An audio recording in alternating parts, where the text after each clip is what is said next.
बिस्मिल्लाहिर्रहमानिर्रहीम। आज का हमारा टॉपिक है how to write a program, कि हम लोग एक प्रोग्राम को कैसे लिखते हैं। अब जिस मर्जी प्रोग्रामिंग लैंग्वेज में हम लोग प्रोग्राम लिखें, चाहे वो सी लैंग्वेज हो, सी प्लस प्लस हो, जावा हो या कोई और दूसरी हाई लेवल प्रोग्रामिंग लैंग्वेज हो, उसका स्ट्रक्चर सेम होगा। तो हमने अब ये डिस्कस करना है कि वो उसके स्ट्रक्चर के अंदर क्या क्या चीज़ें आती हैं, कैसे हम लोग एक सिंपल प्रोग्राम राइट कर सकते हैं। सबसे पहले है हमारे पास basic structure of C programme.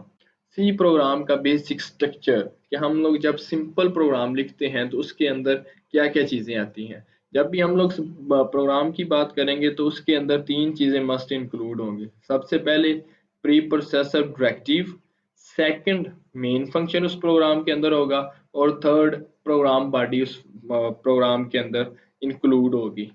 अब प्री प्रोसेसर डायरेक्टिव्स क्या होती हैं? प्री प्रोसेसर डायरेक्टिव्स हम लोग कहते हैं ऐसी इंस्ट्रक्शंस जो हम लोग कंपाइलर को देते हैं एक्चुअल जो एग्जीक्यूशन है मेन फंक्शन के अंदर एंटर होने से पहले कंपाइलर क्या करता है, हमारी प्री प्रोसेसर डायरेक्टिव्स को रीड आउट करता है। अब जितनी भी प्री प्रोसेसर डायरेक्टिव्स हैं वो स्टार्ट होती हैं हैश सिंबल से, और उनके आगे हम लोग इंक्लूड का कीवर्ड लिखते हैं। फिर उसके अंदर हम लोग लाइब्रेरी का नाम लिखते हैं, चाहे वो हमारी stdio हो या फिर हमारी वो conio हो, जिसको हम लोग कंसोल इनपुट आउटपुट कहते हैं। फिर हम लोग क्या करेंगे, फिर हम लोग लिखेंगे मेन फंक्शन। मेन फंक्शन के बाद हम लोग उस प्रोग्राम की बॉडी को स्टार्ट कर देंगे, जिसके अंदर हम लोग प्रोग्राम की जो रियल लॉजिक है, जिसके बारे में हमने प्रोग्राम लिखना है, वो इम्प्लीमेंट कर दिया करेंगे। फॉर एग्जाम्पल यहाँ पर हमारे पास एग्जाम्पल है। सबसे पहले हमने लिखी है प्री प्रोसेसर डायरेक्टिव्स। अब ये जितनी भी तीन चीजें हैं बेसिक स्ट्रक्चर, सबसे पहले प्री प्रोसेसर डायरेक्टिव्स लिखा करेंगे, फिर हम लोग मेन फंक्शन लिखा करेंगे, और थर्ड पे हम लोग प्रोग्राम बॉडी लिखा करेंगे। अब जो प्रोग्राम बॉडी है वो मेन फंक्शन का हिस्सा हुआ करेगी। अब सबसे पहले कंपाइलर क्या करेगा, हमारी प्री प्रोसेसर डायरेक्टिव्स को रीड आउट करेगा कि इसके अंदर किस चीज की इंफॉर्मेशन स्टोर है। अब जिस तरह की हमने प्री प्रोसेसर डायरेक्टिव्स का नाम जिस तरह का लाइब्रेरी नेम लिखा होगा, उसी तरह का कंपाइलर नीचे काम करेगा। लेट्स सपोज अगर हमने प्रोग्राम के अंदर इनपुट और आउटपुट के फंक्शंस को परफॉर्म करवाना है, तो हम लोग लिखेंगे हैश इंक्लूड, फिर हम लोग stdio.h का यूज करेंगे, स्टैंडर्ड इनपुट आउटपुट। अगर हम लोग इस लाइब्रेरी का इस्तेमाल नहीं करते तो प्रोग्राम के अंदर हम लोग इनपुट और आउटपुट के ऑपरेशंस को परफॉर्म नहीं कर सकते। अगर तो हम लोग इनपुट और आउटपुट की स्टेटमेंट्स को लिख देंगे और ऊपर हम लोग प्री प्रोसेसर डायरेक्टिव्स नहीं लिखते, तो एरर साइंटिक्स एरर जनरेट करवा देगा कंपाइलर। अब हम लोग इसको प्रैक्टिकली रन करके देखते हैं अपने डेव के अंदर। हम लोग सबसे पहले डेव को स्टार्ट कर लेते हैं। यहाँ फाइल पे, न्यू पे, सोर्स फाइल। पहले हमने पिछली वीडियोस में भी देखा था कि हम लोग इसको सेव करेंगे। हम लोग यहाँ लिखते हैं इंट्रोडक्शन, और इसकी जो एक्सटेंशन होगी वो .c रखेंगे, क्योंकि हम लोग सी के अंदर कोड करेंगे।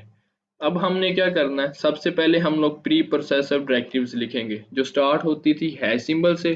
फिर उसके अंदर हम लोग उसके आगे इंक्लूड का कीवर्ड लिखते थे, और फिर हम लोग कोफुट्स के अंदर लाइब्रेरी नेम लिखते थे। सेकंड हम लोग क्या लिखते हैं, मेन फंक्शन। मेन फंक्शन के बाद हम लोग प्रोग्राम बॉडी स्टार्ट करते हैं। प्रोग्राम बॉडी के अंदर हमने जो काम परफॉर्म करवाना हो वो लिखते हैं। लेट्स सपोज यहाँ पर हमने कोई चीज़ प्रिंट करवानी है, तो उसके लिए हम लोग प्रिंट एफ का फंक्शन यूज करेंगे। उसके अंदर लिख देते हैं वेलकम इन सी प्रोग्रामिंग, और स्टेटमेंट्स के एंड पे हम लोग सेमीकोलन यूज करेंगे। अब जितना भी ये हमारा सिंपल प्रोग्राम है जो तीन हिस्सों पे कंसिस्ट करता है, सबसे पहले हम लोग लाइब्रेरी नेम लिखा जिसको हम लोग प्री प्रोसेसर डायरेक्टिव्स बोलते हैं, फिर हमने मेन फंक्शन लिखा, और थर्ड पे हमने प्रोग्राम बॉडी लिखी जिसके अंदर हमने जो एक्चुअल एग्जीक्यूशन थी या जो एक्चुअल हमने आउटपुट लेनी थी प्रोग्राम से वो लिख दी। अब हम लोग इसको कंपाइल करेंगे। जब हम लोग प्रोग्राम को रन करते हैं तो ये हमारी प्री प्रोसेसर डायरेक्टिव पे एरर शो करवा रहा है। अब ये हमने प्री प्रोसेसर डायरेक्टिव का नाम गलत लिखा हुआ है, असल में इसका नाम है stdio.h standard input output dot header file. अब हम लोग इसको रन करते हैं। अब ये हमें एरर शो करवा रहा है यहाँ पर। लें जी, रन हो गया। अब जो हमने स्टेटमेंट लिखी हुई थी वेलकम इन सी प्रोग्रामिंग वो एग्जैक्ट प्रिंट हो गई है। अब हम लोग क्या करते हैं, हम लोग इसके अंदर एक और स्टेटमेंट ऐड करवा देते हैं, हेलो वर्ल्ड। इसके एंड पे हम लोग सेमीकोलन का यूज करेंगे। अब हम लोग इसको रन करते हैं। अब इसने दोनों को साथ साथ प्रिंट करवा दिया, welcome in C programming hello world. अब हम लोग ये चाहते हैं कि एक लाइन के ऊपर वेलकम इन सी प्रोग्रामिंग आए और सेकंड लाइन के ऊपर हेलो वर्ल्ड आए। तो हम लोग क्या करेंगे, यहाँ पर हम लोग \n यूज करेंगे।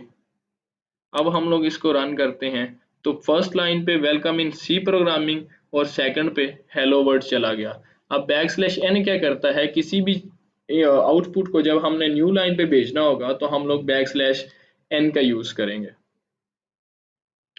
नेक्स्ट वीडियो में हम लोग देखेंगे कि कितनी तरह के एरर्स होते हैं और हम लोग उनको प्रैक्टिकली परफॉर्म करने की कोशिश करेंगे।